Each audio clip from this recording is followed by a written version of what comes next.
Hello guys, in this video I'm going to show you how to change your vehicle on Just Eat. For this, first open your Just Eat Career app and here tap to the icon in the top left corner on the screen. And here we have the how can we help you, and we're going to select the vehicle change and dock updates. And here we have the vehicle management where we can choose our vehicles to make the delivery. Obviously, if you want to select a new vehicle, you need to tap on add new vehicle, and then you have to complete all of the information about the vehicle, about the type of vehicle.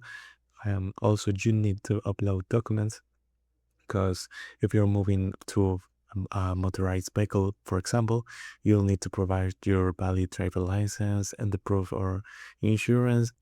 Once you submit the change, Just Eat will need to verify your new documents. This usually takes 24 to 48 hours. You might not be able to start around with the new vehicle until the status shows as approved. And that's it.